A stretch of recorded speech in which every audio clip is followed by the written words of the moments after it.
things to go into. So, hello and good evening, everybody. Welcome to the second episode of the Political Economy Podcast. I am one of the three co-hosts. I am Touring News. You can find some of my work on twitch.tv/Touring News. I like to talk about, international news, economics. Canadian Populist Left has taught me how to talk about political economy. And if CPL would like to tell people about himself a little bit, go ahead.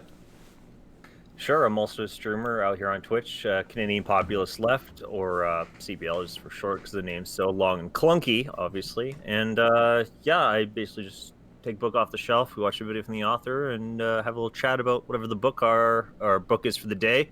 It's an opportunity to check out other writers and thinkers, shakers, journalists, philosophers, political economists, anti-economists, etc. So that's basically what we do. I'm on SBTV_. We talk about a lot of different issues. Lately, it's been a lot about the environment, a lot about banking and history, actually. And by history, I mean like a very global perspective. So, but we try to be as wide-ranging in general as possible.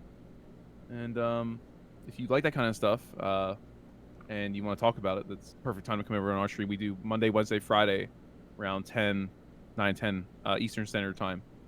So happy to be here for the podcast. Wonderful. I don't mean to throw this on to both of you, but to kind of start on a somber note, there was a person, not exactly in our communities, but I'm sure a person who influenced some of our work that passed away this week. Michael Brooks was the host of The Michael Brooks Show. And for me personally, when I got into doing political streaming, I began around like 18 months ago now. And I kind of got to a wall where I got tired of living within the 24-hour United States news cycle. And I would listen into the Michael Brooks Show a little bit more often, and it really kind of opened up my eyes to trying to focus a little bit more on international politics. And I have to say that was a big influence on me, and really why I began to do a lot of research about, Middle Eastern history. Nate, as you were talking about, you're trying to go into the history more, but also the modern, more about the Israeli-Palestinian conflict. I learned a lot about the Bolivian coup from Michael, the Belt and Road. And so to do just a small thank you and condolences to the family of Michael and to the families of the Majority Report and the Michael Brooks Show. But if there's anything that you wanted to add in as to how Michael maybe impacted or influenced your work a little bit. Yeah, absolutely. I definitely hop in on that. So essentially, I remember there was a time, I don't remember exactly when it was, but it was Michael's been over on the Majority Report for a long time, and obviously he started his new show recently, but there was about a good 2 years going on when I was really into hopping over and checking in with Michael Brooks, especially when it came to like international affairs and just his ability to talk on these issues and be educated. And, I was already interested in that subject, but it was great to finally find someone out there who is at least thinking at that level a little like globally of like, hey, there's other people in other places that are also having stuff going on that's really, really bad. And to some extent, we're involved with that in certain regards, history or the politics, the economics relating to the situation. And, to see, Michael just wrote his first book there too, Against the Dark Web, which I just picked up. And it was really sad in the sense that I feel like Michael was someone who was just taken off in the sense of like really just getting started. I know he'd always been over the Majority Report, but whatever disagreements I had with Michael and other stuff, I always appreciated his takes, and he had a very kind of human element to his politics in the terms of like, if you're a conservative or you're someone right wing, he doesn't like hate you. He just wants everyone to have healthcare and a decent standard of living. And he was really a campaigner for truth and justice, and it's really, really sad to see him go at relatively quite quite early time, you know. So, but that was my sort of experience with Michael Brooks, and of course I'd always check in with him every week or so. But there was a good like 2 years of my life when I was really into Michael and Sam. But yeah, but that was sort of my experience with Michael, and it was sad to see him go. Yeah, I mean, I'll just add a little bit onto that.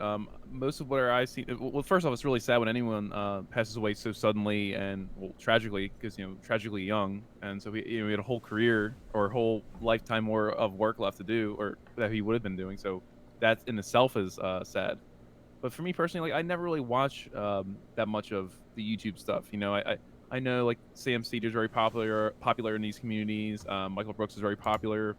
Um, I was only ever really come by the stuff that they talked about through the audience. So really, where I saw it was these giant outpourings of grief from multiple different discords and online communities, and you could tell that Michael Brooks was somebody that was very important to a huge group of people, and he really meant a lot to those people too. So,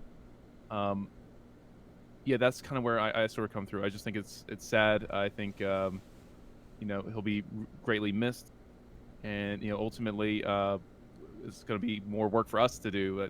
Everyone else is going to have to pick up the slack and try to fill some of that void. Although you can never really fill that kind of void, but you can try to pick up some of that slack that he'll leave behind. So yeah, really sad. I know that there was a movement, and there is a movement this week to try to get his book up to the bestseller list. I actually picked up my copy, I believe, 2 days ago, and I'm waiting for that to order in. But you can go get it at bookdepository.com. It is Against the Web by Michael Brooks. And, there was a member of our communities who was a little bit closer to all of us that also passed away too young this year, and too early, who was Coupe de Jour, who also, it was just, a freak heart attack. And it looks like Canadian Popular Left is reaching back there to try to find the book on the shelf. Trying to find it, yeah. But yeah, it's always hard when you lose people when they're too young. So we'll do a small moment of silence. There's the book for Michael for Against the Web.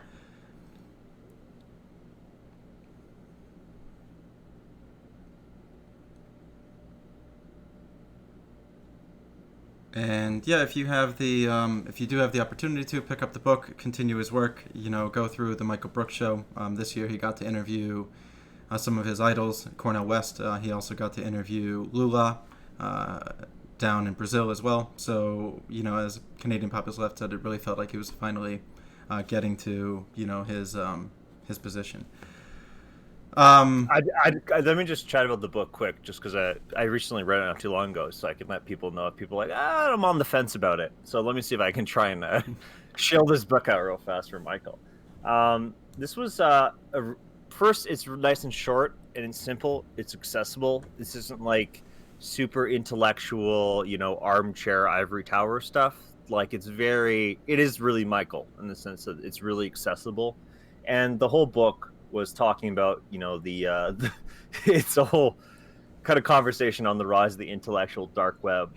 He goes into sort of dunk on the Ben Shapiro's, the Dave Rubins, the Jordan Petersons, et cetera, et cetera, et cetera. This sort of rise of the intellectual dark web, and he sort of goes through bit by bit, and it's a short read, and he's funny too. It's a fantastic little book from Zero Books.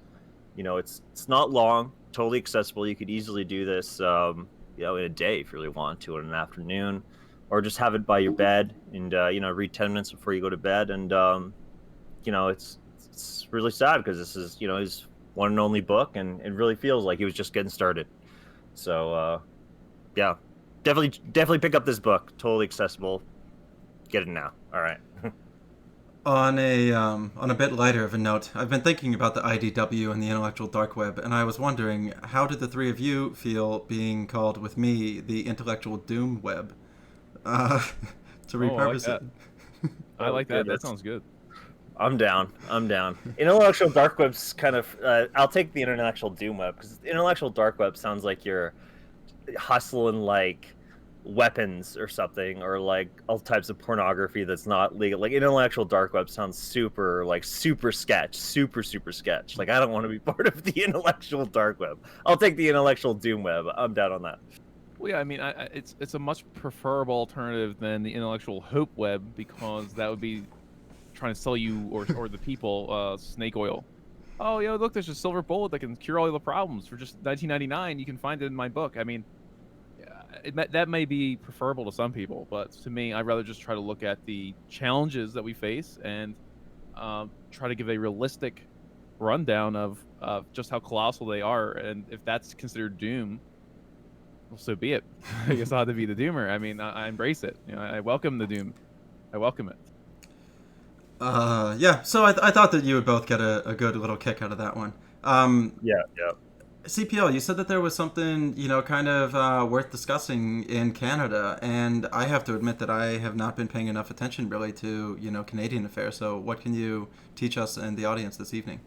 Yeah, for sure. There's no reason to up here. Like, really, there's no reason to understand what's going on up here. Like, in terms of how crazy, obviously, the news cycle is domestically just for the United States. Donald Trump as president in the last, almost 4 years now. Canadian politics can be pretty boring. And that if your politics are boring, that's probably a good thing. Generally, rough rule. But yeah, up here, for example, well, a couple things. First, the province I'm in. Obviously, the COVID numbers in the States are nothing compared to what I'm going to be complaining about here. But Alberta would definitely have hit the highest number in Canada for our COVID infection rate. And, it's interesting to find out that, we're finally figuring out that we're going to have masks mandatory in indoor spaces. Apparently it's taken them this long to figure that out, and it is Kenny talk time. So it's fascinating that they didn't just make this mandatory as like months ago, right? And I mean, this is only speculation. I can't say 100%, but I mean, there's no way they could have made it mandatory because we don't make the masks. We didn't have the stuff. We don't make that stuff in this country for the most part. Right. So you're gonna look totally incompetent if you make it mandatory, and everyone's like, well, now I can't go out because I can't get a mask because we don't make them, and China's like, we got other sellers, we're doing other stuff. So we have that. We also have the draconian crackdown from the Conservative administration in this province, where it's now illegal to protest what they call "quote unquote" essential infrastructure. So whatever that nebulous term. So oil pipeline. Or oil pipeline. So it's interesting to wake up and I thought this was Canada. We always get to talk about these draconian China. Can you believe that? You can't protest in China. Well, here we go. Right here we go. Now we're in a situation where it's now illegal to protest here. Tens of $1,000s in fines, multiple years in jail. So it's wild to see that go down. And also in Canada, we also had a scandal for Justin Trudeau at the federal level. He had his We charity, I forget what that stands for. But but this is nothing new in terms of the revolving door of a lot of more of the elites setting up these charity organizations, and they do all kinds of weird things like donating money or assets to it and then devaluing them, writing them off on their taxes, and it's nepotism. They put their second cousin in charge of the institution, pay them whatever. It's just such a gong show. But yeah, this is the scandal he's dealing with. But again, he's had multiple scandals, but it's really fascinating to see the Conservatives have not been able to make a dent in his lead in terms of as far as polling goes. He seems to be holding beside all the corruption. It's interesting to see the political or the Conservative Party just cannot figure out a way to bring people in. Here's Trudeau with all this corruption. He's got egg all over his face. We've had the scandals in the past, even the blackface. I was going to say, is this the wrong time to say he said something else all over his face before too? Yeah, and the triple blackface or double blackface, and then the follow up. How many times have you been in blackface, Mr. Trudeau? And his answer is, I don't remember. Oh no. Countless. Oh, Countless. oh no. Oh no. I can answer that right away. Zero. Zero. I've definitely done zero. Like I've even known at a young age. That's a no go, right? That like I got that at like 8, 9. Like yeah, you don't do that. That's like old time classic. That's like textbook old timey classic racism. That just doesn't fly, right? But I don't know how many times I've been to blackface. Oh man. Oh man, how many more pictures are there going to be that'll be coming up? But anyway, it's interesting. Conservatives have not been able to really galvanize on this opportunity to really go for the jugular because they seem to be completely bankrupt of ideas themselves. It's always the same thing: government bad, cut taxes, and that's just not selling to people, especially during a COVID crisis. It's hard to know what's going on in people's heads specifically, but Trudeau has been running. He did campaign on running deficits, and people voted him in on deficits. And he's probably doing a little bit more deficit than people expected. But with COVID and the response with like the CERB program, I think that people are going, well, $2,000 a month, looking down south with Trump bucks, one-time payment of $1,200. I'll take it. I guess they'll say and they'll take it, right? Is that what No, you're doing? Is that what's being done in Canada right now? yeah, we have a CERB program, so you do have to qualify. I mean, it would have been better if they just had universal boom, put it in people's bank accounts. Don't even worry about it.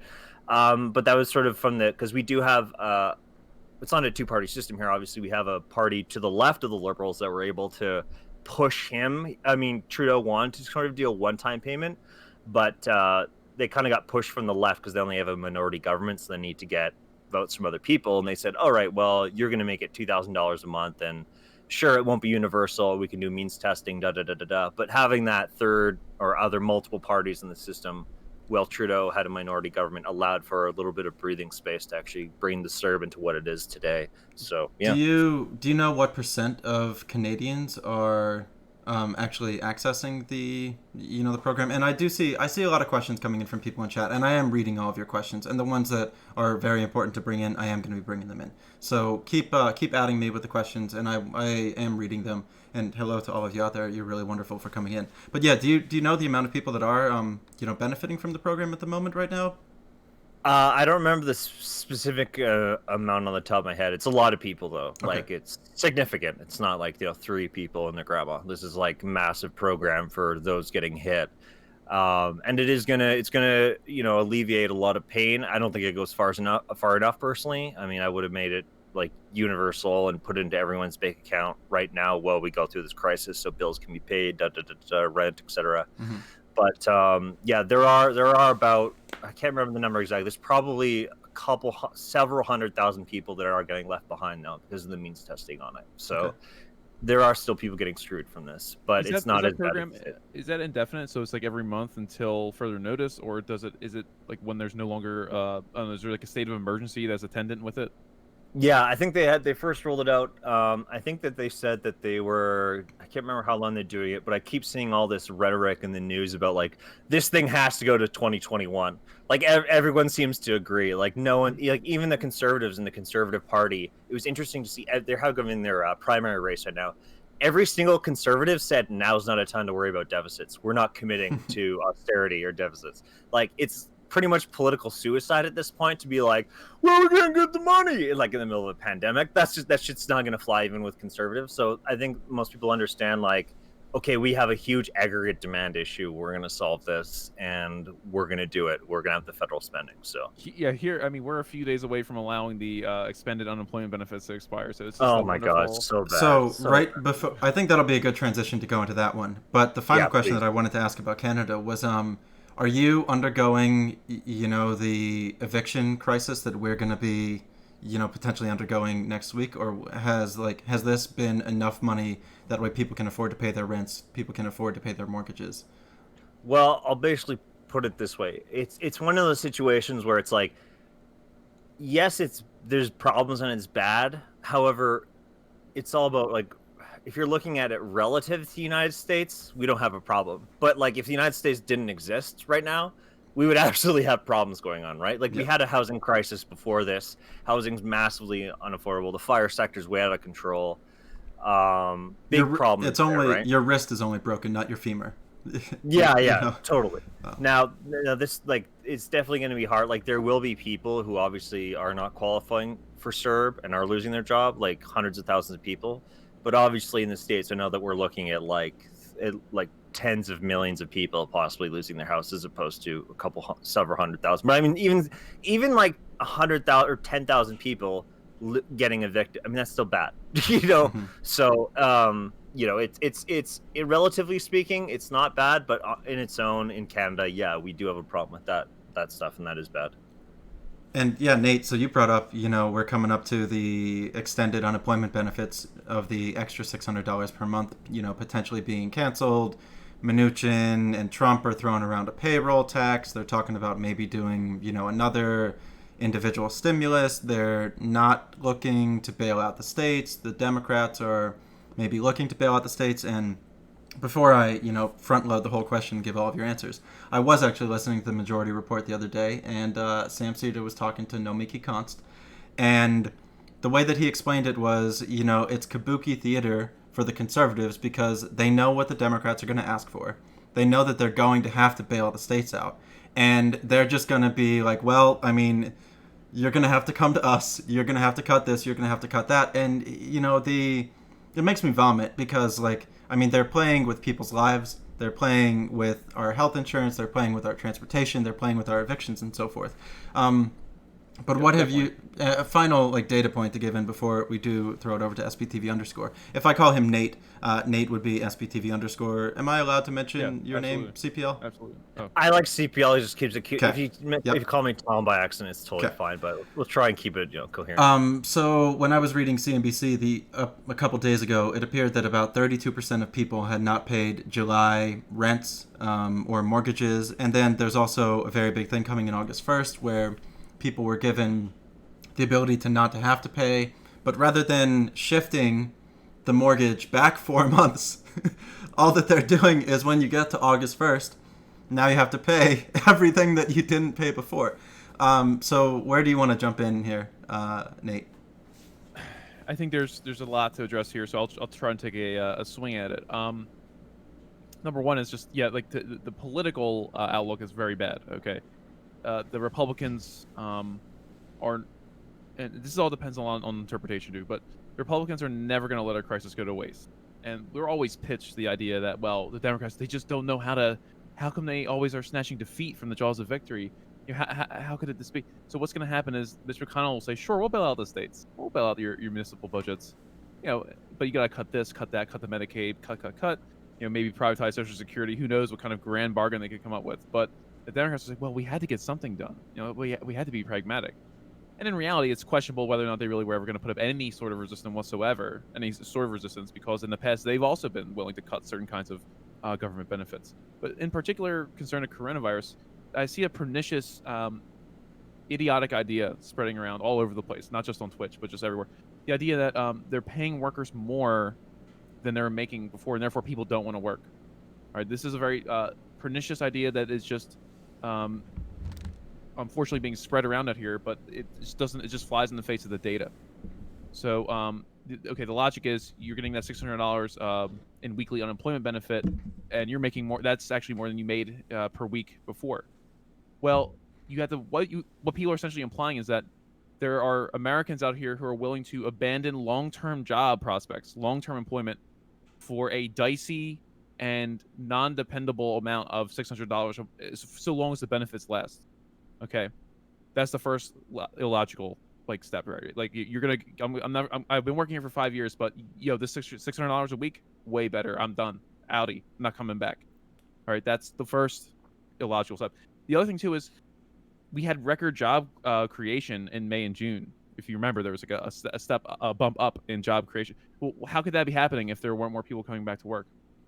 You actually have to be looking directly at what the labor market was saying. So if you go to the JOLTS report, which is the JOLTS is job openings and labor turnover survey. Well, it turns out that more people are actually going back to work than are not going back to work. So you have a trickle. It's not that much because you still have a coronavirus pandemic, but there are still more people going back to work overall than staying home, regardless of the unemployment benefit. So, and everything else, like you would see if you were really having a problem getting employees to come back to work, you'd see a spike in the median income, the median wages. But there is no spike in median in wage growth right now. So, like, it's like these kinds of conclusions are sort of limited. All right, it's like I understand people think that there's this perverse incentive to stay home and just collect the $600 a week, but most people aren't willing to mortgage their long term future for a a semi temporary government benefit. So that's the important thing to remember. And this is, but you're going to hear these talking points over and over and over and over in the news, particularly from Republicans or more conservative leaning people. And what they're really doing, what they're really saying here, the political analysis is go back to work and risk death because we want this economy to get back going. We want it to get started up again because I have a political campaign promise. I said this was going to be a strong economy. I need everyone to go back to work. We don't care if you die. That's really the message that's being sent here. Well, specifically, you just mentioned there, go back to work and risk death. Do we think that they're actually going to be able to push through, immunity for different businesses and corporations? Unions are trying to fight back against it because one of the parts that they're looking at, passing forward, especially from, McConnell and others, is not holding corporations, companies liable if people do get COVID-19, either being a patron or an employee of the businesses. Yeah, well, let's take a good example here of schools. I don't know if you just saw it. I think it was the Alabama governor, maybe it was the governor of Georgia. They're sending the kids back. Now, this is tantamount to the state doing homicide. Because the kids, first off, we don't even know the long-term effects that coronavirus has on kids. That's number one. But number two, they're just as good spreaders as anybody else.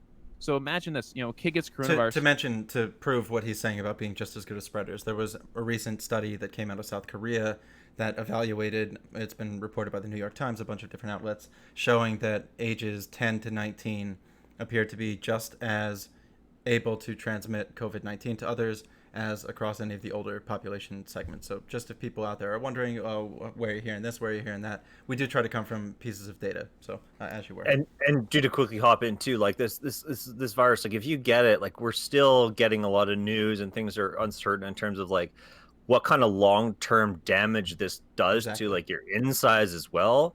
I even hear weird stories about people getting really complicated, everything to like wild ass trippy nightmares, really crazy, to possible permanent lung damage, heart damage, all kinds of organ damage. So like we're really in an uncertain time, and people are like, yeah, let's just get all the kids together in the school when they're young, and that's a brilliant idea there. But anyway, yeah. Right. So it's like when the government is okay, you have an obligation, a legal obligation to send your kid to school, especially now if you're lifting the restrictions. As the government's saying, well, now everyone has to come back. You have to go back to school. I understand. So a lot of parents want to send their kids back to school, but what you're essentially doing is creating this microcosm, the super spreader center with all these children. Okay, and then unless you're really expecting the children to wear the mask and the face shields, and they're going to spread out to a certain amount and blah blah blah. I mean, that's like a huge leap of faith. But what you're doing, even if the kid doesn't die, well, the kid might live with 3 or 4 other adults. They might have extended family, and so you're gonna be infecting other Alabamans, other Georgian, other people from in your community from kids going back to school. So it's not just limited to the school itself where the COVID is. It's going to be a petri dish for spreaders, and of course, who wants to volunteer as a teacher to go in there? So it's like I understand why teachers should be resisting going back to school, even though I understand people want to have their children educated.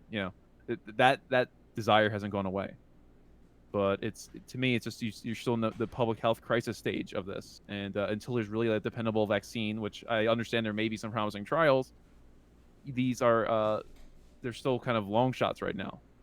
So in the meantime, I think you just got to do the best you can. Do as much homeschooling as possible, as much as the online stuff, because at this point it's still about life and death and health. Yeah, no, because it was interesting what you're talking about Canada, CPL, and the fact that they just started requiring masks. I mean, in the United States, they already tried to go past that stage, and then they've also tried to reopen. And now I think, and then yeah. Tori, so what is it? Was it like around? Was it 1,000 Americans die a day now from COVID? Or I'm not sure what. Yeah, it's like 1,000. It's like not every 4 days is the or like 3 to 4 days is a 9/11. Yeah, it's a 9/11. Every 3 to 4 days is a 9/11, right? That right. Like it's like think about the response after 9/11. we got to invade Afghanistan. All right, we're going into Iraq. Oh, and we're going to push using like proxy military to Syria. All right, we're going to blow this whole goddamn place up because of over 4,000. And here we have Donald Trump. We're at over 100,000 people, almost 4 million infected. What, maybe tomorrow we'll hit 4 million? I mean, this is insane. This is really insane. Imagine having 2.5 9/11s per week, you know, and they're sitting here, and you have people still refusing to wear masks, refusing to socially distance. It's become a political football at this point. So that is like that is this is classic America. This is how all the future of politics are going to be in this country. There will never be a return to normal. There's never going to be a return to the respectable politics of some bygone era. This is it. Like, this is why if you're on the left, or if you want to go and change things, you have to play ball with these kinds of insane realities. But yeah, I don't know if you want to add anything to that. Yeah, I would add too. It's interesting with the whole mask phenomenon. I gotta, as much as I'd like to dunk on the states. I do have to defend the states in the sense that this whole anti-mask phenomenon is just, it's really presented in the media as an America phenomenon, but we have it in Canada, we see it in Europe, other places too. There's just some people that are just like, you know what? The government mandating a mask, this is tyranny, all right? This is Nazism, this is fascism. I got to wear this mask. And they're confusing freedom with inconvenience, right? Like just wearing a little mask, it's creating freedom. It's keeping people out of the graveyard, right? Like wearing a mask is the pro freedom thing to do. So I definitely encourage people, wear those masks indoor, at least. It does seem that that supreme leader that is in charge of the United States at the moment has now come out and said it's patriotic if you do wear a mask. I think that this happened in his one of his speeches. Finally! Yeah, there we go. It did come out a couple of days ago. Go ahead. Can we just go back for a second? Like, there was a time, remember, like, how fast, like, the news cycles move so fast. It feels like 3 months happens like in a day sometimes, or like a week. How fast things move. So remember, there was a time when COVID first hit the United States. Remember the time when COVID was a conspiracy theory by the Democratic Party to destroy the economy? Remember thinking of, all those Italians. Remember when Italy was getting really hard? Yeah, all those Italians are in cahoots with the Democratic Party to overthrow Donald Trump. Like, we've gone from COVID as conspiracy theory with the Democratic Party, or it doesn't exist, to at least now wearing a mask is patriotic. So, I mean, it feels like a root canal, pulling teeth to try and get people on board with like the science and the reality of the situation. It's really, really frustrating because people are dying because of, I guess the term is anti-intellectualism, anti-science. But yeah. Well, this is a question that I wouldn't ask then, is what do we think drives the anti-intellectualism of the United States, of wanting to, hold a contrarian position? I oftentimes think that it must be some type of prolonged effect of a rugged individualistic society coupled with a two-party political system that pushes people to want to just like, be different and go against the grain. Is there much like thinking that there would be anything else against this, or what do you think? Well, I'd say that I think there's multiple dimensions to it. So the first dimension that comes to mind is like the how a lot of these issues get wrapped up in culture wars of like the political parties, where it's like we're all just wearing sports jerseys. Like, it's nothing. For some people, politics is about putting on the Democrat sport jersey or the Republican sport jersey, and it don't matter. I'll turn in, if I want to sit on there and eat or drink from the Democratic Kool-Aid, I'll flip on my MSNBC and watch Rachel Maddow go, "Oh, the Republicans."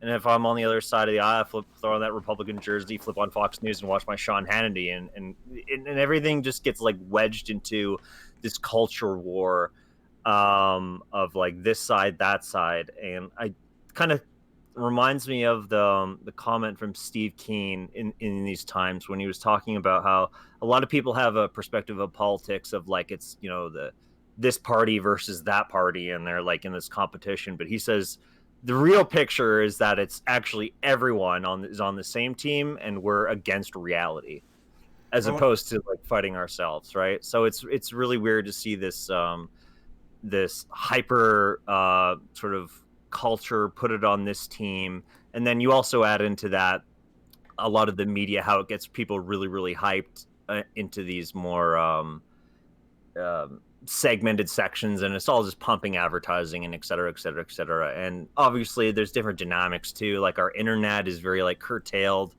All the recommendations I get, it's just feeding me the same stuff what I've mm, been clicking anyway, and it will take me down further. I mean, there's so many facets going on, plus the history of anti-intellectualism in the States. From there was a time when, like, if you read a book that wasn't the Bible, you were like lesser than, or you were an idiot or something, right?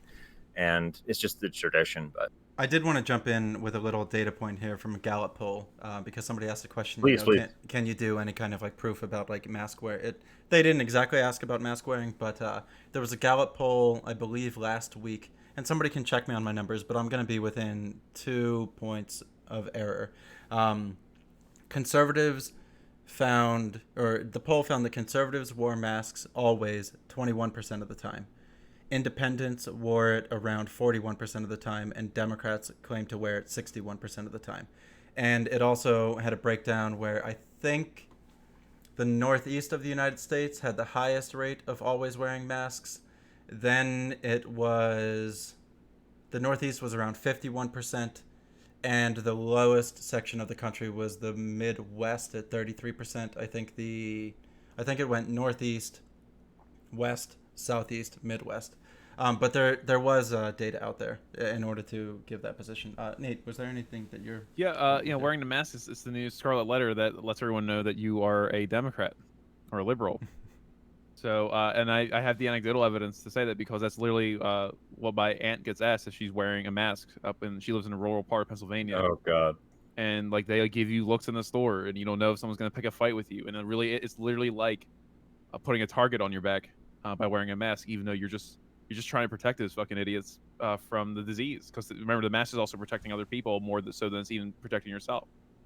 So yeah, but okay, this is the ultimate thing. You could have told them to wear they had to wear baseball caps. No, not going to do it. No, government can't tell me what to wear. You get the automatic response. You make them wear anything, then you're not going to say no. Now the flip side is, if the government said you're not allowed to wear masks, do not put them on. Why is the government telling us not to wear masks? Why can't we wear them? What do they know that we don't? And then there'd be this whole underground patriot, be wearing like a face mask with the American flag on it, and they'd be saying like, all real Americans wear masks. It'd be totally flipped. So it goes to show you the power of media to shape narratives, and it goes to show you the depravity of the people who are kind of whipping this up. Okay, it's because instead of taking it as a serious public health risk, you're going to make some stupid ass political points, say like the Trump administration does. You're going to try and show that that's fine. Those people are going to die anyway. All those people, the 1,000 people who die a day or whatever, yeah, they were going to die anyway. And you want to convince people that everything's going to go back to normal. Because why? Well, it's an election year, and you have to get reelected, and this whole promise is what? The economy. So then you cynically turn this into a death cult. You cynically turn the Republican Party to a death cult, and it's pretty amazing. Pretty amazing. But either way, whatever America, the government, the state was going to do, the U.S. government wouldn't have been the right move. Okay, because if it turned out that saving all these lives actually works, let's just pretend everyone in America wore a mask. The first complaint they would have is, well, I think the government went too far, went way too far. Look at all this economic damage it did. We just lost 14% of GDP. All right, and it's like the government did way too much. Now, let's say the government, like it's doing now, it doesn't do enough. Now everyone's like, oh my God, so many people died, and it was a horrible tragedy. You really can't win in these kinds of situations. So look, there's no hope on this front. You're never going to convince people with reason. It has nothing to do with logic and reason. You can show them the people that don't want to wear masks as many charts and data as you want to. You're not going to convince them. You ever see all these videos going around now that show you like, we showed you the microscopic footage of how all the spit and saliva comes out of your face when you're talking. That doesn't matter. I mean, that could, that's Photoshop. I Soros video. It's a Soros video. I don't have much to add in. I kind of want to come back to the economic response to COVID, and I finally started reading some books again. I need to catch up to the two of you, but I've started to read The Changing World Order by Ray Dalio, and I'm now through the introduction, part one and part two, and it's his attempt of looking at the rise and fall of empires and global reserve currencies. So I'm going to try to put out to all of you out there some of the like data that I've been seeing and see if you can help me understand some of this. Um, and let's see how I get here because it's kind of I should have written it down somewhere. So it appears that when interest rates reach down to zero, the central banks don't have any ammunition left in order to stimulate economies, and this is when we go into quantitative easing, QE1, QE2, QE4, and so on and so forth. And the way that I've been reading some of it lately has been, the United States and the globe is down to a 0% interest rate at the moment again. The U.S. Treasury bond 10-year is at the lowest rate that it's ever been in its history in entirety. And it appears to me that a lot of the economic stimulus that has been given out has gone mostly to corporations or to the FIRE sector. So I was looking at the U.S. stock market.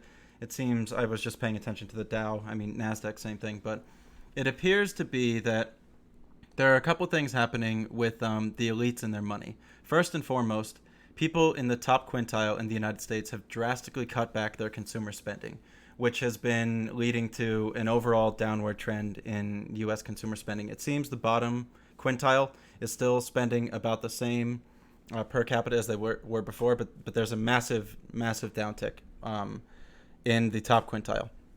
And we can also look at the data of how the top 1% have gained, billions upon billions of dollars throughout COVID-19. And it seems to me that all of the stimulus that has been done has it allowed the market to bottom out. Then everybody flooded their money in, made a ridiculous amount of profits, and now it appears again that there are beginning to be sell-offs where people are moving into fixed assets, whether those would be real estate, whether this would be foreign currencies, foreign bonds, precious metals, and so forth. I've been reading from the Wall Street Journal that the Chinese 10-year treasury is at about 3.11%. The U.S. is around 0.56. Japan is around 0.1. Germany is around negative 0.56. And I'll try to get to all of this. Thank you for bearing with me. Dalio seems to think that the long-term debt cycle of history appears to be between 50 to 75 years. He points to Bretton Woods being when the most recent one began, with the United States becoming the global reserve currency in 44 and really cementing itself after 45. And he begins to say that when you get to the end of a long-term debt cycle, you have a nation that becomes over-indebted. They have overextended their borders. They spend more to sustain their military in order to prevent, a collapse upon itself. And he kind of claims that the reserve currency status of the nation allows them to actually live kind of like I apologize to any vegetarians, vegans, or animal lovers out there. If you're a hunter, you can make a fatal shot on a deer, and a deer can still run for 150 yards. And it kind of appears to be that he makes a little bit of the analogy that a power can overextend itself, but due to its ability of being the globally dominant currency, the global traded currency, it can still kind of continue to exist. I was pretty bleak on the power of the dollar lasting through the decade, even prior to COVID-19. But now that I've been looking more into it, the euro has gained a decent amount of value against it, even just in the past month. The pound appears to be gaining a decent amount of value. It appears to be some people beginning to dump the U.S. 10-year Treasury, and they all... So Ray spoke about how in 1933, when FDR gave his speech, all of the money poured into the stock market. And then in 1971, when Nixon defaulted on the dollar being able to be redeemed against gold, Dalio went into the Nikkei the next day, the New York Stock Exchange, and he thought that the stock market was going to crash. However, the market actually went up 4% the day afterwards because when people began to be worried that the currency or the debt would be the bonds are not going to be able to be generating as much revenue as they were before, people try to go into assets that they think are either going to appreciate or to hold value. And so a little bit of, I guess what I'm like trying to go to is I feel that a majority of the QE has stayed, and I take this from you, Canadian populace, left within the FIRE sector of finance, insurance, and real estate. And we were having a little bit of our talk that I think that we look at the consumer price index for people to try to find where the inflation is, but it doesn't seem like clothing gets more expensive. TVs kind of seem to be the same cost. Food is rising. If you look at any of the food costs throughout the United States, they actually are rising month to month. However, stock prices are going up. I've seen a lot of money moving into private equity. I've seen money moving into trying to purchase up the defaulting commercial real estate into the residential real estate. And okay, so I got some stuff out. Well, there's a whole. I mean, it was a lot of topics you brought up that all are kind of intertwining. I think what the main point is the United States empire declining, and is there some sort of point in the future or near future where something like debt or something like government spending or whatever the reserve currency status will somehow be in jeopardy, right? Yeah. Oh, final little data point then to bring in about this because I did find like an actually pretty fascinating article that I thought that China had only done currency swaps with around 5 to 10 nations. I think majority of the people listening to the show are familiar with the Chinese Belt and Road. This is from my position of this, the neo-colonialism of China, where we do diplomacy via bomb, they do diplomacy via a loan and building some infrastructure, and then on the back end being able to acquire the resources out of the nation, acquire a trading partner, or take the ports or so forth. But it appears that now China has done currency swaps with around 60 different nations, and they are moving faster towards their central bank digital currency of the yuan. In addition, it actually struck me that France and China do a lot of trading directly in the yuan now, and the IMF special basket is actually holding more and more yuan and renminbi.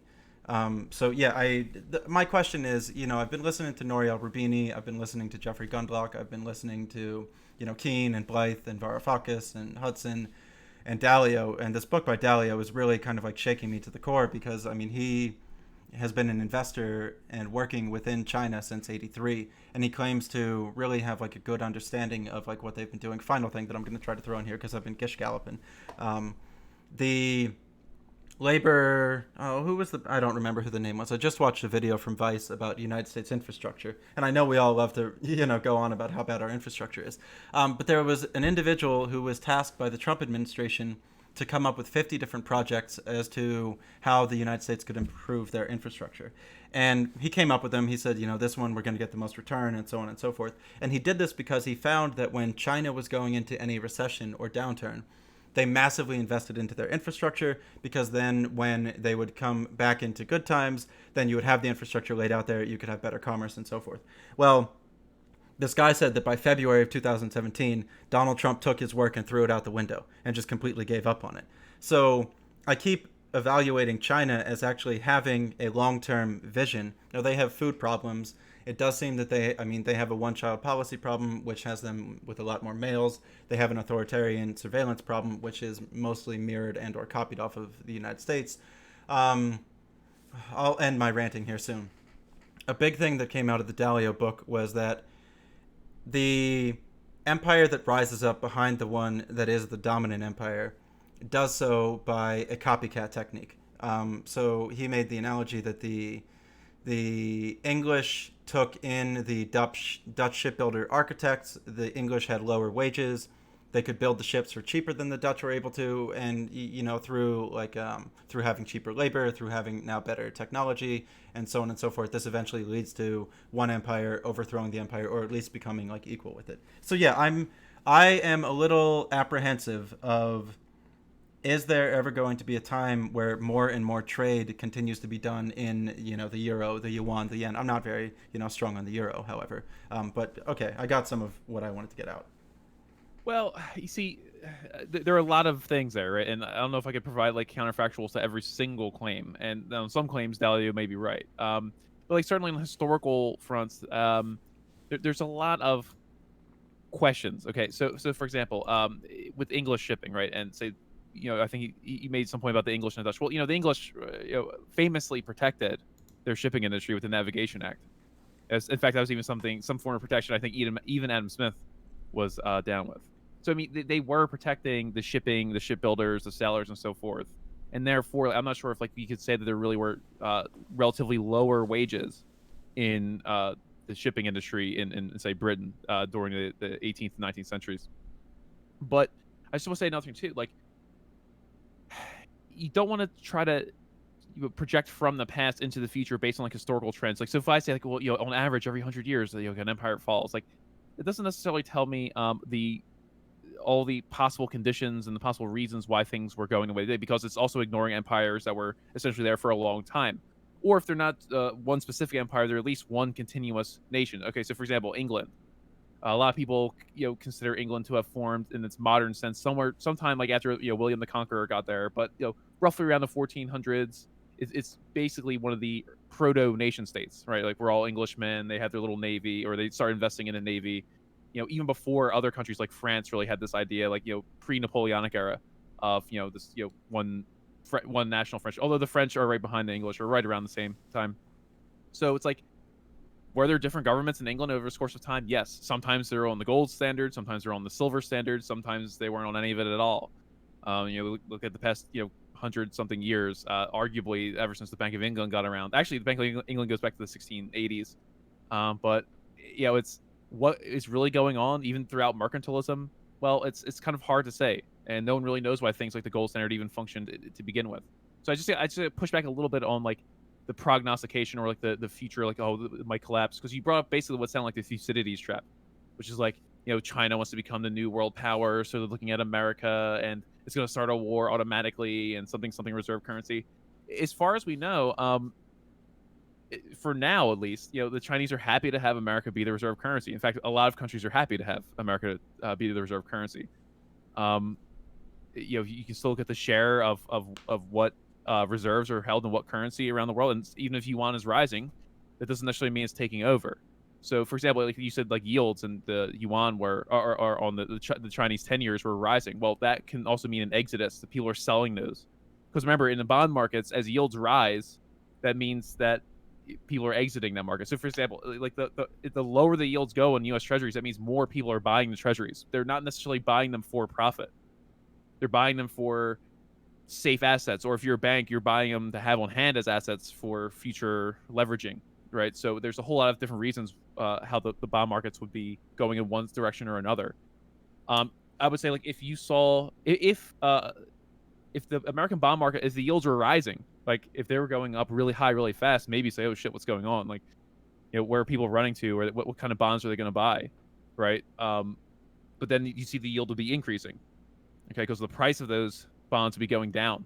So the amount you're getting versus the par value will be increasing because there's more people exiting it. So I'm not really convinced on like the bond market front. I think the United States currency is still the most solid, or I'm sorry, not the currency, but the bonds. The U.S. bonds are still the most solid, sought after things out there. But yeah, I'm just trying to remember back to some of the points you're addressing. I would say like I don't think you need that kind of need to panic just yet. And that is also leaving room for the fact that the world can change. The world is dynamic. But there are problems though. Like, and so some of the good problems I think Dahlia pointed out here was the 0% interest rate environments. Well, those environments, like you said, they do have an effect, and ultimately quantitative easing does have an effect, and it generally has the effect of increasing certain levels of inequality, because asset prices are driven up or bidded up, and who benefits that but besides the asset holders? And of course, most Americans are not asset holders. The overwhelming majority are not asset holders, or if they do hold assets, they hold a small amount. 85% of equity is being owned by the top 10% in the United States. Yeah, as you were. Go ahead. Yeah, exactly. Like the bottom 90% of Americans, I think, if you look at the quintiles, like the bottom 90% have like 12% of the equities, and that's mostly in the upper portions of that 90%. So when you get down to the bottom half, it's almost nothing. Yeah, and it's true. So when those yields come down, so when certain firms, like not just firms, certain funds like pension funds or retirement funds, when they're looking for some kind of nice yield, they can't just go buy treasury bonds and sit on those. They do have to go into the market. So there is this shifting of funds, shifting of risk that occurs in the economy, which does engender riskier behavior. But of course, we're now in the Bernanke put. We're now in the Greenspan put trap. Okay, like it just happened again. What's his name? Brian Kaplan, the famous Austrian economist, sold all his fucking share. He got out of the stock market at the low, sold everything low, and basically screwed up because he wasn't foreseeing the kind of Federal Reserve intervention. But the question is there even moral hazard left? Rubini might have talked about this before. You probably know more than that. Good point. Good point. If the Federal Reserve is just going to bail out everything, then I guess everything's a good bet. So actually, Dalio says this. Dalio is even saying that it's the central bank that controls the entire market, that they've put a floor underneath everything. Right. So then how could we don't even know when if you look at economics, was there a misallocation of capital? Are businesses that should have failed staying in business? What happens to credit markets when they're infinitely extended? Well, we're about to find out because we're doing the experiment live right now. I want to ask one question, then I want CPL to be able to go in. Sure. How can I phrase this one?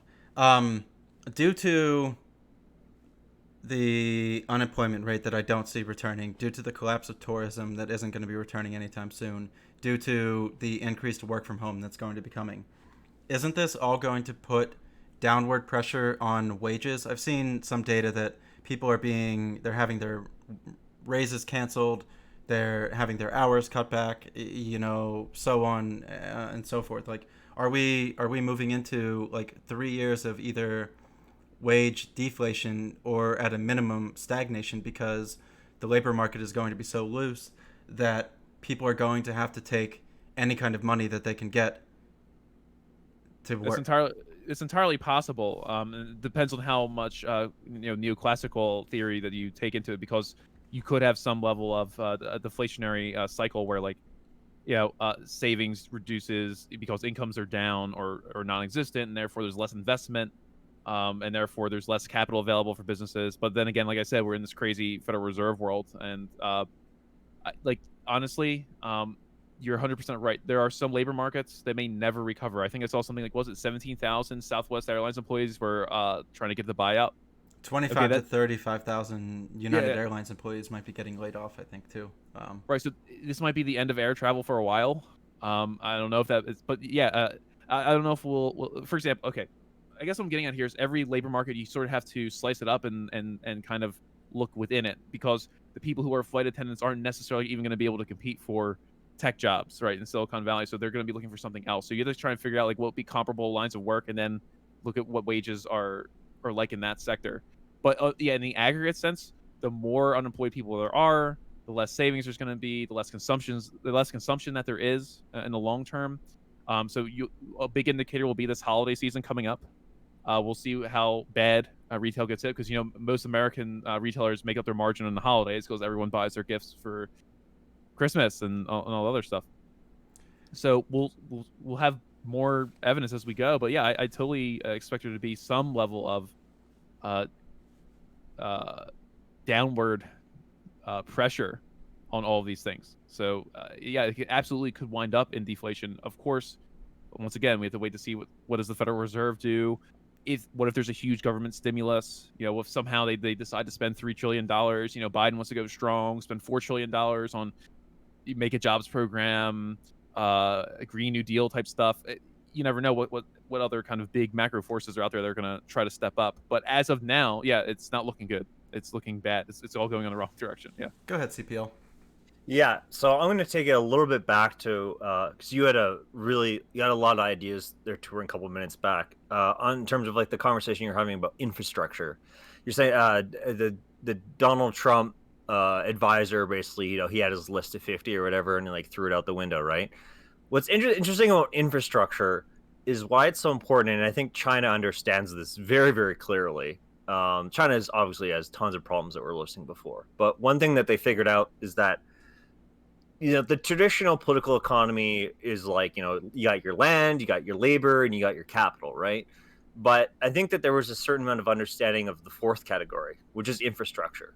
When you build infrastructure in your economy, and the federal government, or just the government, but specifically the federal government, invests in infrastructure and makes your economy more competitive, right? If you got to build some bridge to get, if your town has no bridge to get across the water, you got to go God knows how many miles upstate and then come all the way around again. Like, that's such a waste on gas. It's a waste on transportation. It's tough for businesses to get products to A to B quicker. So doing everything from, rail, roads, piping, building, like all this stuff, it takes the cost off for the private sector. It makes it more competitive, and this is something that China has understood, and it's good for the economy, and it's really telling to see Donald Trump is saying, like, oh no, don't care about that. He doesn't understand the value of having infrastructure. It's the point of infrastructure is to lower costs for the whole macro, everything from the individual to the firms to big corporations. Everyone benefits from it, right? So that was sort of one interesting dynamic of the states, or the current administration, at least. Well, Democrats too in the past. I mean, the whole political establishment in America has really thrown infrastructure out the window. They don't care about it. And it's interesting to see China pick it up. And they're like, we're going to do infrastructure. I mean, China has problems, but one thing they don't have is an infrastructure problem. Well, yeah, this is why, I mean, I keep looking at how they take what we screw up and do a little bit better and like do the opposite of what we screwed up. I mean, they're doing, this is tongue in cheek in a slight way, but they do surveillance better than we do. I'm not it's not good. Their surveillance is terrible, but they do it even to like a little umpteenth of a degree. But like, to get back to the real, like, our geopolitics was, overthrow a government, try to install a leader that was friendly to our oil interest ties, and then try to, extract resources that way. Whereas they give a loan with back end stipulations that if you can't pay the loan, we're going to seize like the assets that we're investing in. And yeah, I keep seeing a lot of the things that they kind of have copied from us and then done better. And yeah, it is one thing that was worrying about me. So I wanted to mention something about taxes, and I've got another question to ask here. In the book, Ray again brings up that once you begin to lower taxes, whether this would be the corporate tax rate, whether this would be the state income tax rate, or so forth, you eventually get into this trap of you set off a global contagion almost of now you're in like a race down to zero, and there's no will Yeah. to like raise the taxes back up and so forth. So um, my looking at Ireland or the Cayman Islands, or like the ability for corporations to offshore their accounts, or like one that I always bring up in the United States is New Jersey has an 8.97 or an 8.79 state income tax rate, and David Tepper, the hedge fund manager of Appaloosa, he moved to Florida one time because they have a 0% state tax rate, and this ended up saving him like 100 or 140 million dollars. That left like a glaring budget deficit in New Jersey that they like still really haven't been able to recover from. And what I'm really trying to like get to on this part is have we already unleashed the genie out of the bottle? Because you have Tesla trying to make Austin bend over backwards in order for it to get, abatements or so forth. In Philadelphia here, we have the 10% property tax abatement in order to encourage like business to come in. So like, have we already jumped the shark on this ability to allow capital to free flow from, locality to locality, state to state, country to country, like to the extreme of it? Well, I'd say, like, I mean, what's the logical end game of this, right? So let's just like play it through a little bit. I mean, this is not saying that this is what will happen, but it's just interesting to think about it in terms of, okay, so Canada, let's say, eventually we're on the race to the bottom with cutting taxes. All right, the United States, let's say the United States finally says, you know what, fuck it, zero. Zero tax, and Canada goes, okay, zero. All right, because we got to compete, so we're gonna do 0-0. Okay, well, where do you go from there? And then, okay, here's the deal, Amazon. We'll give you zero, and then you get to choose how we spend 20% of our budget. And then the states will come back. Okay, now you get to choose 25. I mean, how much do we give? Eventually you have to, like, once you hit the zero mark, you have to literally secede even what you're spending on. Like, you have to secede like parts of basically the government or the democracy or policy decision. I mean, this is really worrying, a race to the bottom. it's just not going to lead anywhere good. So I mean, there has to be some way to figure out a certain amount of understanding of like cutting taxes where you are to like underpin the competition might be good now, but if they're able to come back and do it, I mean, this is goes nowhere good in the long run. Just goes nowhere good. So I don't know what the solution is in terms of like long term of what kind of deals, negotiations people need to work through, but it is super troubling. I mean, what is the was it Apple had its one of its HQs in like Ireland or something like this, even though they're doing all their business in the States. Like they just build a little office somewhere and say like, oh well, sure, most of our business activity was done somewhere else, but our head office is here, so we're gonna pay like whatever negative or zero tax. I mean, I don't know exactly what the solution is, but something has to be figured out. This is a problem with capital being able to go everywhere and anywhere, and labor is sort of stuck where it is, right? Yeah, yeah. This is it's a complicated question, and you can probably approach it from many different angles, which is kind of like what a lot of these issues are. So I can only give my take on it. Yeah, the race to the bottom is engendered very heavily in the United States. In fact, there's been like theory that the United States itself, even every single state within it, but the whole country, is in itself a tax haven because we never signed the Foreign Account Tax Compliance Act or the Common Report Standard. So what that means is that we collect tax and asset information for American assets and income, but we don't report it to any other country. So unless there's some kind of special agreement. So if some German government official wanted to figure out like how many Germans are expatriating their money and putting it in America, would be like no.